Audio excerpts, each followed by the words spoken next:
You guys are, I really, really enjoy where you guys are at energetically right now. You know what I mean? Like, a lot of musicians really try to rile up the crowd, and I don't do that, you know. I really like, because you guys are at the perfect level of excitement for a John Craigie show, which is not very excited.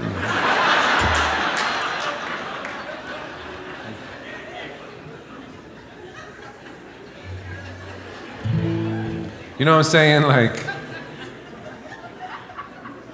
sometimes people do this thing, they like,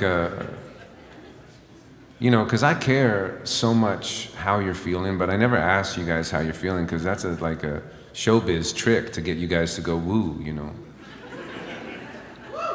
Yeah, that's what they do. I don't do that. No, it's not.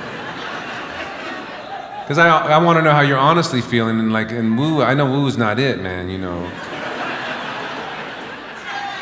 Like if you saw me on the street and you were like, John, how you feeling? And I was like, woo!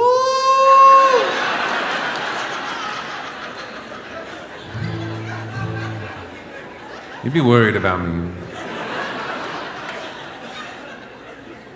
I want to sing I'm gonna sing an old song for you now. This is you know, people have two beginnings. We are conceived and then we are born. And songs are very much the same. They are conceived in the sense that we come up with the idea for them, and then they are born in the sense that we write them.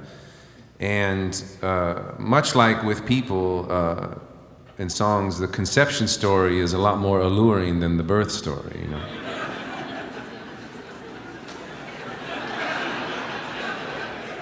But the difference between songs and people is people will tell you the birth story, you know, and songwriters will tell you the conception story. And they don't mean to be dishonest, it's just because it's more interesting, you know. A musician will be up here and they'll say something like, I wrote this song on top of a mountain. It was pouring rain, but then the clouds parted and a shaft of light fell upon me, and it was raining everywhere except for where I stood. And I pulled out my backpacker's ukulele. I wrote this next song called Sunbeam. But that's the conception story, you know. They don't want to tell you that it was written at 2:30 p.m. with Netflix on pause, a bunch of chip crumbs, you know, on their hands. But every now and then as a songwriter, you get that beautiful moment when the conception and the birth are almost simultaneous. And that is the nature with this next song. I wrote this song in the city of Amsterdam. I had a day off, and I was going to play tourist. And I wanted to go to the Van Gogh Museum. I was excited to go to the Van Gogh Museum.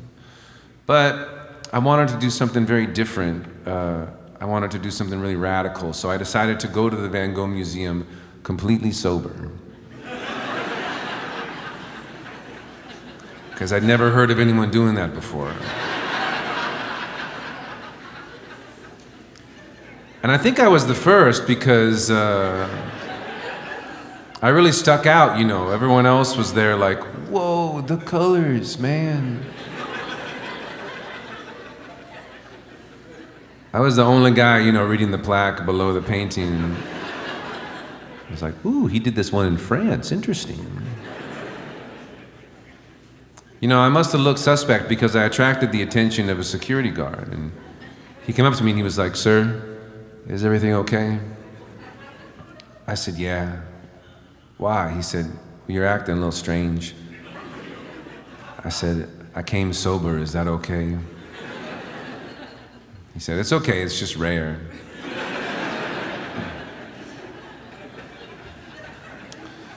But he said to me, he said, would you mind if I shared some Vincent van Gogh facts with you, because that's part of my job, but everyone's always too high to listen to me. And I said, yeah, I would love some Van Gogh facts.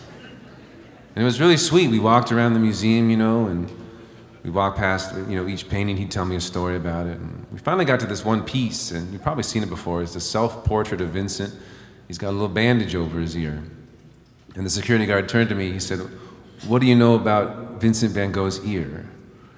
And I thought about it, and I knew something, but my art history knowledge is very limited. I grew up in Los Angeles in the 90s, and the school system wasn't that great back then. And we didn't have much in the budget for art. We had one art class per year. And I always felt bad for these teachers, because like they had to cram all of art history into these 45 minutes and teach us how to draw those turkeys with our hand, you know?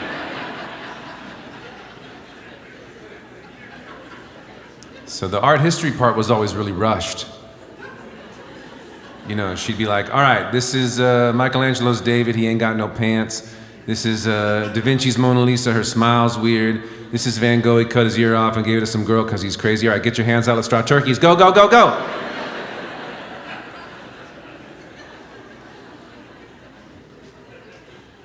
So the security guard asked me, I said, yeah, didn't he cut off his ear because he was crazy and give it to some girl? And the security guard said, yeah, that's sort of the basic story. We don't know exactly what happened. We do know that he gave the piece of his ear to this woman, Rachel, who was a prostitute that he used to go see. And I was like, oh, we didn't learn about that. And he said, but the rest is, sort of, unknown. It's to legend. And he said, there's been a new development in the Van Gogh ear case. And I said, oh man, tell me the new development. He told me this really beautiful story and sort of sad story about possibly that it wasn't Van Gogh who cut it off, but it had to do with a fight he had with his friend Gauguin, this other painter, and perhaps that he covered it up so Gauguin wouldn't get in trouble with the police. And it was just really sad story that made me think about Van Gogh's legacy. And I got on my bicycle after I left the museum. I went back to where I was staying. I wrote this song.